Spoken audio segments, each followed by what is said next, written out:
Hello बच्चों, कैसे हैं आप लोग। आज हम लोग केमिस्ट्री चैप्टर 1 के सिर्फ ऑब्जेक्टिव क्वेश्चन के बारे में बात करेंगे कि इन सभी टॉपिक पर कैसे कैसे ऑब्जेक्टिव क्वेश्चन एग्जाम में आते हैं, उसके बारे में हम लोग डिटेल करेंगे। साथ ही हम लोग रिवीजन का भी काम करेंगे इस चैप्टर में। अब देखिए, हमारा जो पहला चैप्टर है some basic concept in chemistry, इसमें बहुत सारा पॉइंट्स है।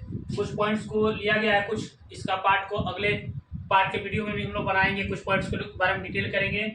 तो सबसे पहले हम लोग जानेंगे कि इस चैप्टर में कौन कौन पॉइंट्स है और उस पॉइंट्स को हम लोग कैसे डिटेल करेंगे, कैसे उसको क्लैरिफाई करते हैं और उस पॉइंट से कैसे ऑब्जेक्टिव क्वेश्चन आता है उसको हम लोग जानेंगे।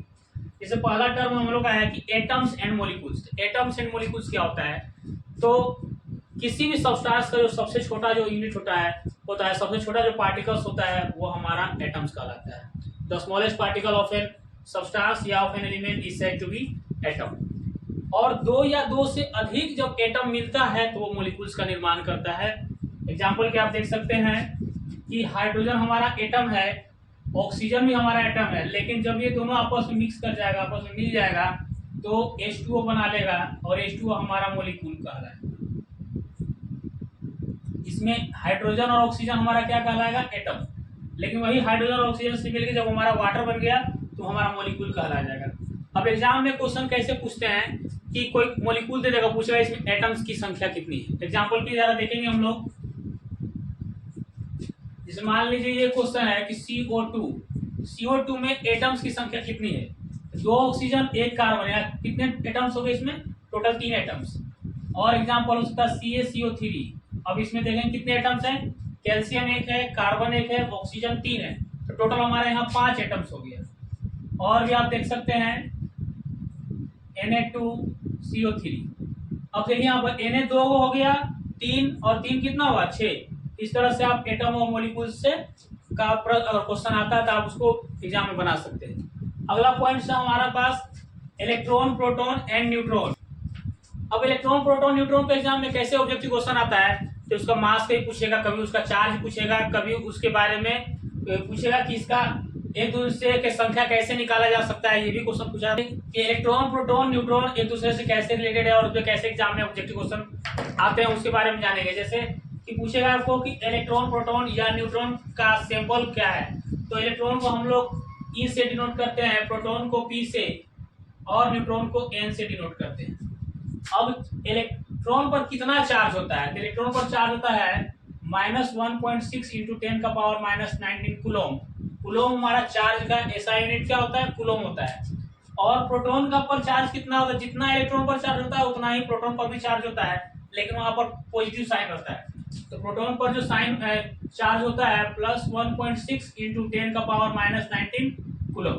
सेम दोनों का मैग्नीट्यूड है, बस दोनों में प्लस माइनस का डिफरेंस है। न्यूट्रॉन पर कोई चार्ज नहीं होता है, कोई चार्ज नहीं होता है, क्योंकि एटम जो है इलेक्ट्रिकली जो है न्यूट्रल होता है। देयर चार्जेस लाइक 1.6 इंटू 10 का पावर -19 कूलम। दोनों का चार्ज सेम है, लेकिन सिर्फ अपोजिट साइन होने की वजह से एक दूसरे को न्यूट्रल कर देता है। यही कारण है कि एटम इलेक्ट्रिकली जो है न्यूट्रल होता है।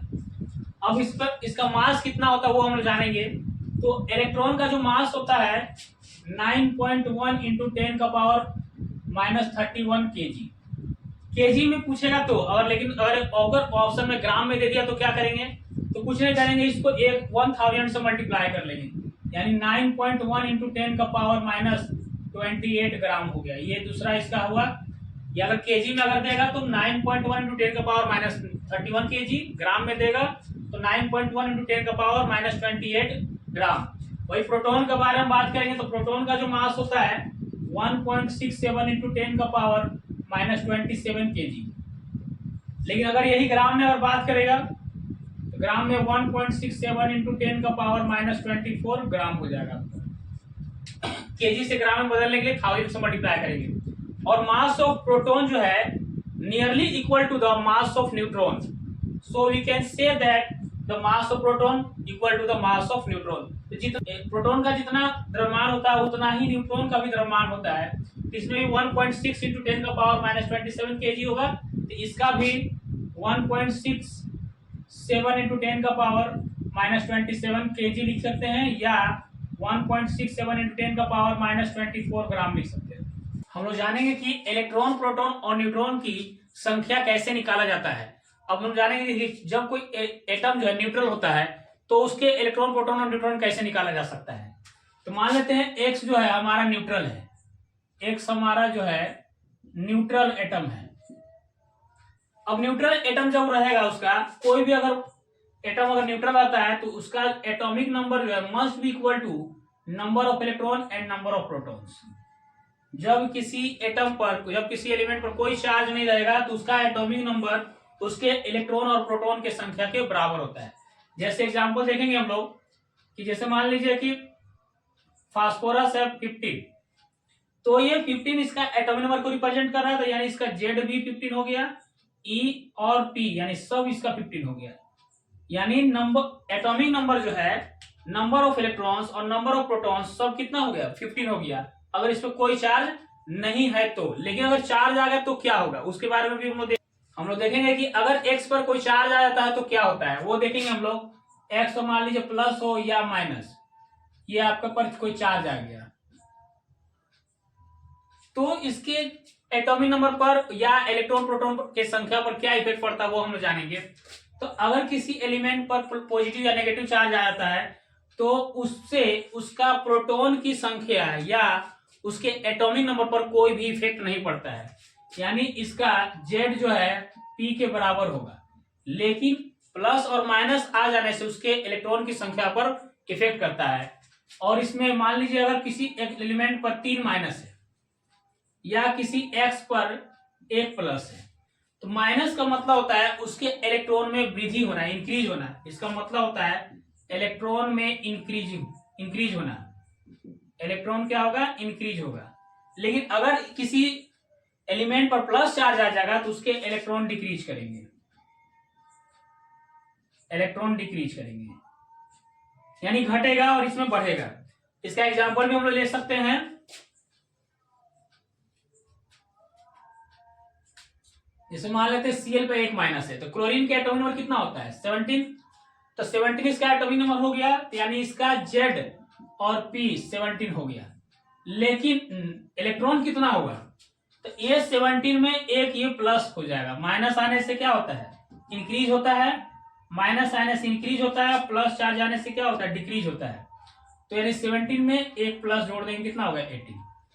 और अगर किसी में प्लस चार्ज रहता है तो उसका इलेक्ट्रॉन जो है घट जाता है, वो भी देखते हैं एग्जांपल।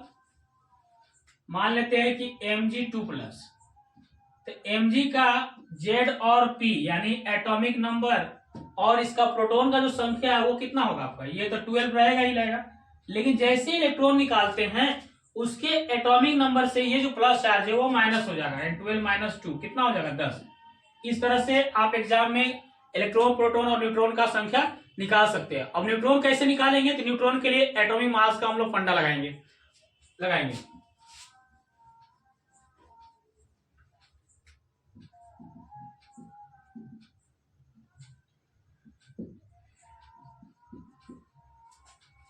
किसी भी एलिमेंट का जो एटॉमिक मास होता है उसके नंबर ऑफ प्रोटॉन और नंबर ऑफ न्यूट्रॉन के सम के बराबर होता है, जोड़ के बराबर होता है। अगर मान लीजिए हम लोग लेते हैं फास्फोरस 15, यहां हो गया 31, तो एटॉमिक मास इसका जो है कितना है 31 है। और पी कितना है इसका है, यानी पी मतलब प्रोटॉन हो गया, प्रोटॉन कितना है इसका 15 प्लस n। तो जैसे n निकालेंगे हम लोग तो 31 - 15 कितना हो जाएगा 16 हो जाएगा। नंबर ऑफ इलेक्ट्रॉन कितना हो जाएगा 16 हो जाएगा। इसका और भी एक एग्जांपल देख सकते हैं। मान लीजिए कोई x है, यहाँ पर हम लोग 78 है, यहाँ 231 है, इसका नंबर ऑफ न्यूट्रॉन्स कितना होगा तो इसमें से इसके माइनस कर देना है। एटॉमिक मास से उसके नंबर एटॉमिक मास से एटॉमिक नंबर को माइनस कर देना है, यानी n बराबर इसका होगा 231 - 78। आप माइनस कर सकते हैं इसको, 11 में से 8 जाएगा 3, यहाँ 22 - 7 हो जाएगा तो हो गया 50, यानी नंबर ऑफ जो न्यूट्रॉन्स होगा कितना हो गया 153। अगला टॉपिक जो हम लोग का क्या है कंपाउंड एंड मिक्सर। तो कंपाउंड और मिक्सर में आखिर डिफरेंस क्या है, क्या होता है।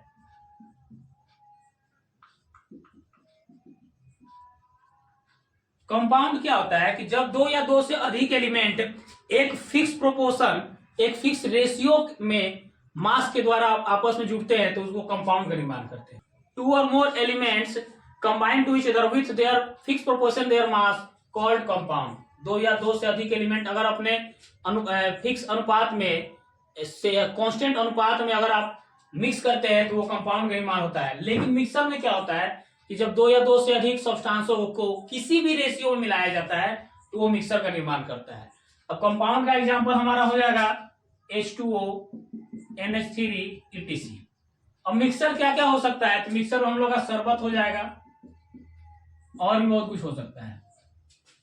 अब यहाँ पर क्वेश्चन एग्जाम में आता है कि कंपाउंड कोई दे देगा, उसका रेशियो आपसे पूछ लेगा। जैसे आपका क्वेश्चन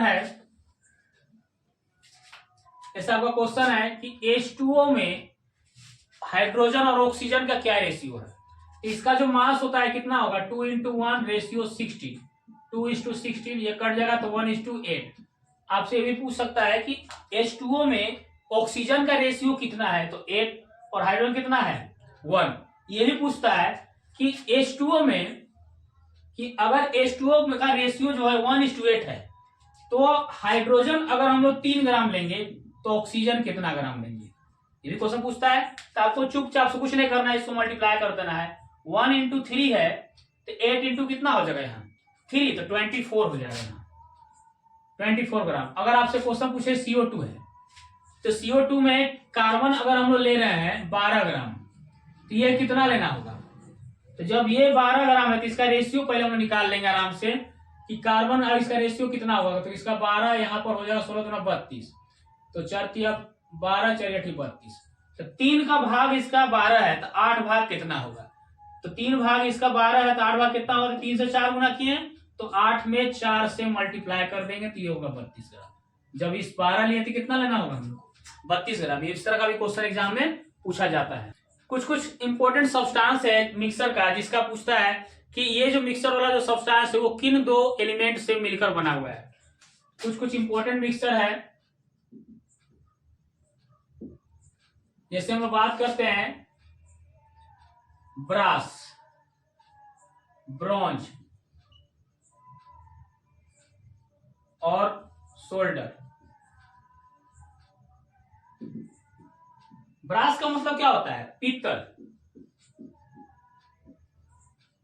ब्रॉन्ज मतलब होता है कांसा और सोल्डर माने होता है टांका।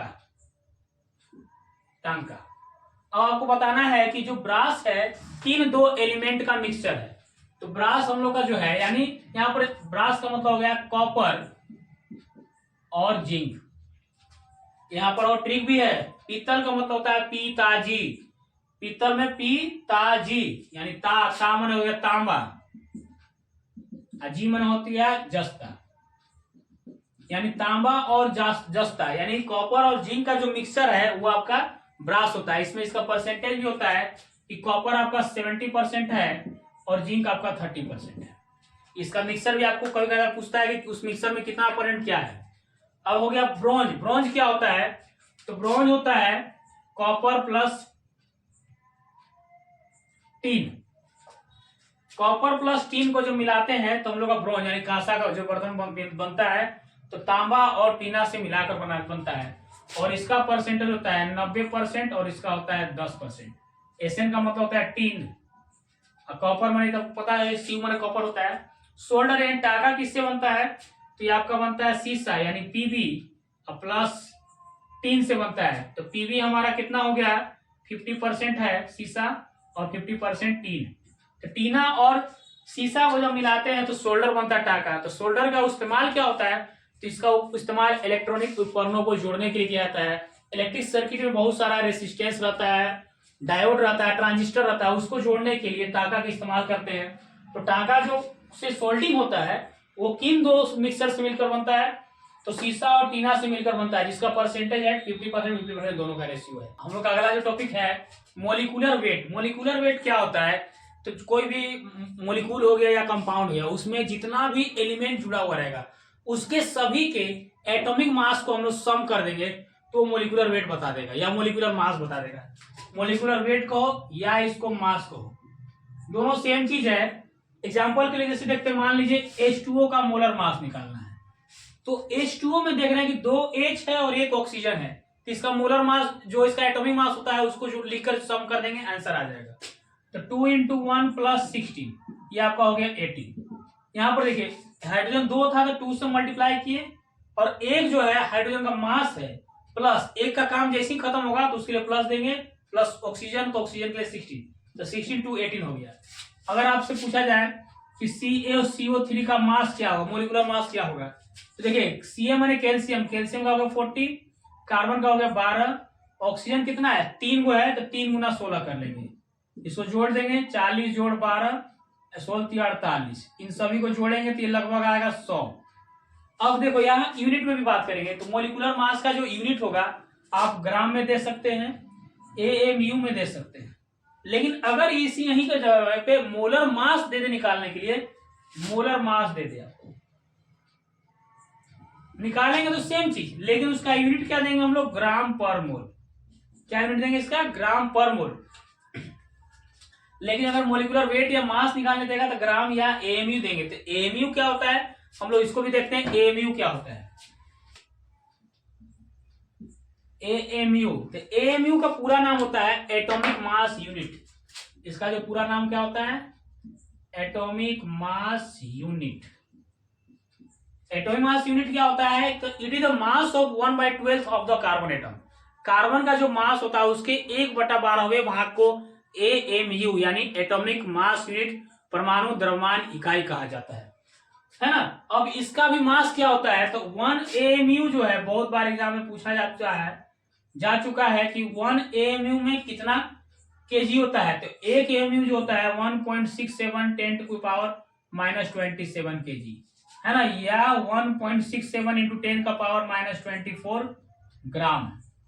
ये जो है मास ऑफ प्रोटॉन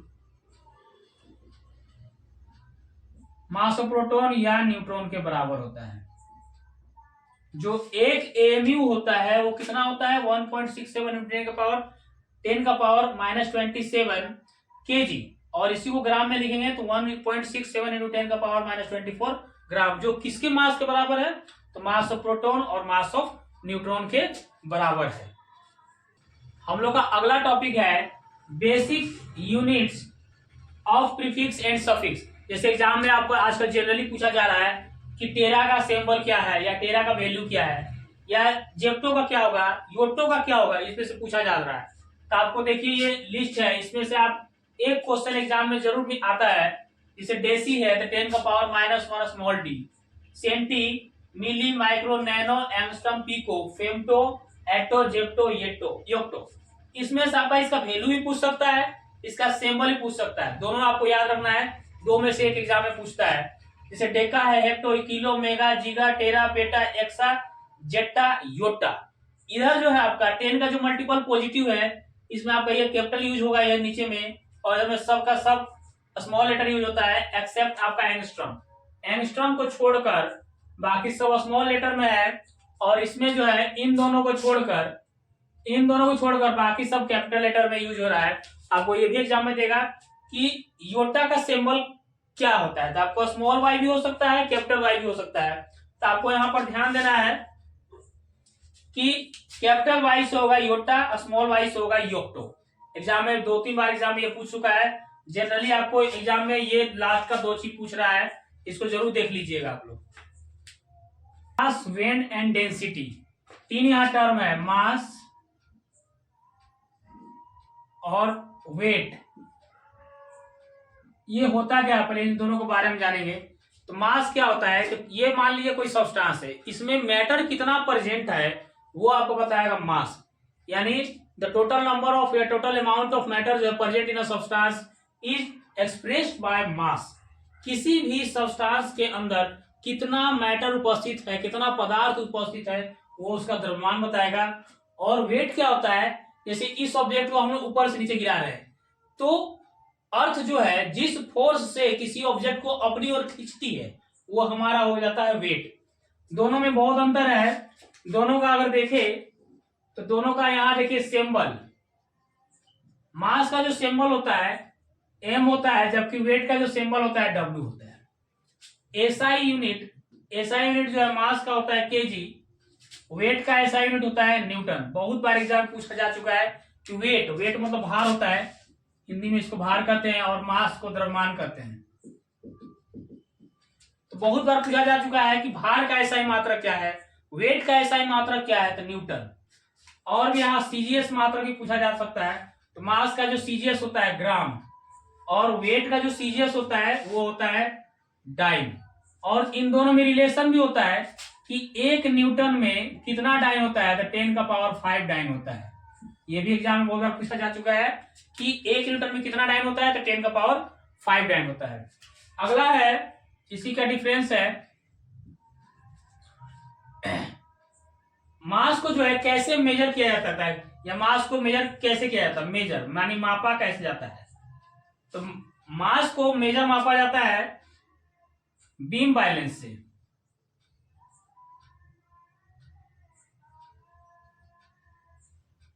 बीम बैलेंस मैंने कमानीदार तुला से मास को मापा जाता है, जबकि हमारा जो वेट है उसको स्प्रिंग बैलेंस से मापा जाता है, स्प्रिंग बैलेंस। आगे है कि मास जो हमारा है स्केलर क्वांटिटी है, जबकि वेट हमारा वेक्टर क्वांटिटी है। मास जो है कभी भी जीरो नहीं होगा, जीरो जो है कभी भी नहीं होगा, लेकिन वेट जो है जीरो हो सकता है। तो वेट जीरो कहां होता है, अर्थ के सेंटर पास, अर्थ के सेंटर के पास, अर्थ के सेंटर यानी पृथ्वी के सेंटर के पास, यानी केंद्र के पास किसी भी वस्तु का जो भार होता है वो जीरो होता है।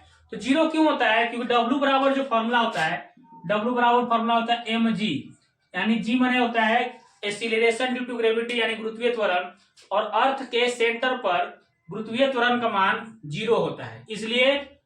इसलिए डब्ल्यू यानी वेट जो है जीरो हो सकता है, कहां पर होगा, तो अर्थ के सेंटर पर हो सकता है। अगला टर्म हम लोग का है डेंसिटी। अब डेंसिटी क्या होता है, तो डेंसिटी इक्वल टू होता है mass upon volume. Mass upon volume जो है वो डेंसिटी को रिप्रेजेंट करता है। यानी इसको डेफिनेशन कैसे डिराइव करेंगे, तो mass per unit volume of a substance is said to be density, यानी प्रति इकाई आयतन में किसी वस्तु का जो द्रव्यमान होता है वो घनत्व कहलाता है। डेंसिटी को हिंदी में क्या कहते हैं, घनत्व कहते हैं इसको। मास मतलब द्रव्यमान हो गया, और वॉल्यूम माने आयतन हो गया। तो प्रति इकाई आयतन में किसी वस्तु का जो द्रव्यमान होता है, मास होता है, वो क्या कहलाता है, डेंसिटी कहलाता है। Mass per unit volume is said to be और एक्सप्रेस्ड बाय डेंसिटी। इसका यूनिट क्या होता है, अब देखिए मास का जो यूनिट होता है केजी, अब वॉल्यूम का यूनिट क्या होता है मीटर क्यूब, तो केजी पर मीटर क्यूब, या इसको ये भी लिख सकते हैं केजी पर लीटर भी लिख सकते हैं, कहीं कहीं ग्राम पर सेंटीमीटर क्यूब भी होता है, अदर यूनिट हम लोग लिख सकते हैं। इस तरह से इसका भी एग्जाम में क्वेश्चन दे सकता है, इसको भी आप लोग छाप लीजिए। अगला टॉपिक हम लोग का है टेम्परेचर यानी तापमान। अब देखेंगे तापमान क्या होता है, तो किसी भी ऑब्जेक्ट का हॉटनेस और कोल्डनेस का जो मेजरमेंट करता है वो उसका टेम्परेचर कहलाता है। यह ऑब्जेक्ट कितना ठंडा है या कितना गर्म है वो क्या बताएगा, उसका टेम्परेचर बताएगा, तापमान बताएगा। अब टेम्परेचर का एसआई यूनिट क्या होता है, बहुत बार एग्जाम में पूछा जा चुका है कि टेम्परेचर का एसआई यूनिट क्या होता है, तो केल्विन। क्या होता है, केल्विन। केल्विन को हम लोग के से रिप्रेजेंट करते हैं। टेम्परेचर का एसआई यूनिट क्या होता है, केल्विन। इसका और भी यूनिट होता है, अदर यूनिट होता है डिग्री सेल्सियस, डिग्री फ़ारेनहाइट और डिग्री रेमर। ये और भी 3 होता है, लेकिन जब हम एसआई यूनिट के बारे में बात करेगा तब हम लोग करेंगे उसको केल्विन को टिक आउट करेंगे। एक ये भी क्वेश्चन आता है कि वाटर जो है कितने डिग्री सेंटीग्रेड पर फ्रीज हो जाता है या कितने डिग्री सेंटीग्रेड पर बॉयल हो जाता है। एक क्वेश्चन है, यहाँ पर 3 क्वेश्चन है। तो वाटर के बारे में हम लोग जानेंगे। तो वाटर एक ये भी क्वेश्चन आता है कि वाटर जो है कितने डिग्री सेंटीग्रेड पर जम जाता है यानी फ्रीज कर जाता है, या कितने डिग्री सेंटीग्रेड पर बॉयल करने लगता है यानी उबलने लगता है, उसके बारे में हम जानेंगे। तो देखिए यहाँ पर 3 क्वेश्चन होगा। बॉइलिंग पॉइंट ऑफ वाटर यानी बॉइलिंग पॉइंट का मतलब होता है कि कितने डिग्री पर वो उबलना स्टार्ट हो जाएगा। तो बॉइलिंग माने उबलना, उबलना यानी क्वथनांक इसका कितना है, तो देखिए 100 डिग्री सेंटीग्रेड।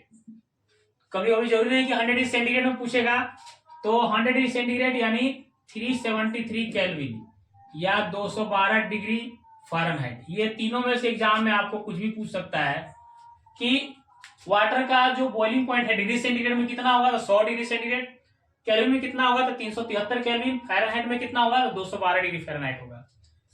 और यही पूछता है कि वाटर का डेंसिटी कितने डिग्री सेंटीग्रेड पर मैक्सिमम होता है।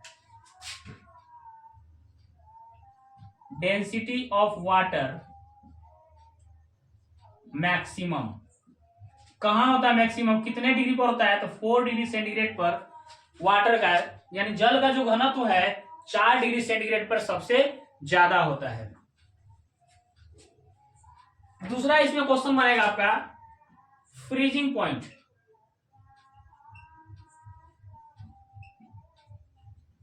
Freezing point of water. Freezing माने जम जाना, यानी वो जम जाएगा। जम जाने का मतलब क्या होगा, वो 0 डिग्री सेंटीग्रेड पर चले जमेगा या 273 केल्विन पर जमेगा या 32 डिग्री फ़ारेनहाइट पर ये जम जाएगा। और एक तीसरा ये भी क्वेश्चन पूछता है कि जो हम लोग का जो शरीर है, ह्यूमन बॉडी जो है हम लोग का, ह्यूमन बॉडी का नॉर्मल टेम्परेचर क्या होता है।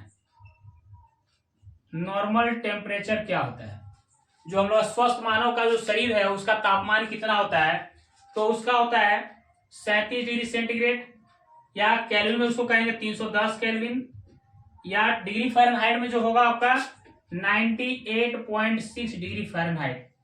ये 3 तरह का क्वेश्चन आता है टेम्परेचर से, एग्जाम में पूछता है कि बॉइलिंग पॉइंट कितना है, तो इतना आपका 100 डिग्री है, 373 केल्विन है, 212 फ़ारेनहाइट है। फ्रीजिंग पॉइंट ऑफ वाटर क्या है, 0 डिग्री सेंटीग्रेड है, 273 केल्विन है, 32 डिग्री फ़ारेनहाइट है। नॉर्मल बॉडी टेम्परेचर कितना है, तो 37 डिग्री सेंटीग्रेड, 310 केल्विन, 98.6। एक जो है बहुत ही जहरीला प्रश्न है कि किस टेम्परेचर पर सेल्सियस और फ़ारेनहाइट इक्वल हो जाता है।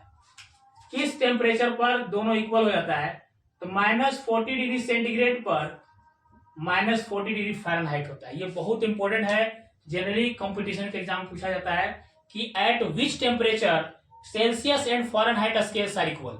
देन आपको टिक क्या करना है, -40 को टिक करना है। टेम्परेचर से इतना क्वेश्चन आपको एग्जाम में आता है। हम लोग का नेक्स्ट टॉपिक है सिग्निफिकेंट फिगर्स। आजकल एग्जाम में ये बहुत बार है कि सिग्निफिकेंट फिगर्स जो है से एक नया क्वेश्चन जरूर एग्जाम में रहता है। तो कोई भी नंबर देगा, पूछेगा कि आपको इसमें सिग्निफिकेंट फिगर्स क्या है। तो पहले हम जानेंगे सिग्निफिकेंट फिगर्स क्या होता है। तो ये आपका किसी भी नंबर का सर्टेनिटी को बताता है। ये आपका किसी भी नंबर को क्या बताता है, सर्टेनिटी। सर्टेनिटी मतलब क्या होता है, निश्चितता। निश्चितता का बोध कराता है, यानी कोई भी संख्या कितना सर्टेनिटी है उसके बारे में बताता है। इसका 3-4 रूल है। रूल हम लोग जानेंगे क्या है।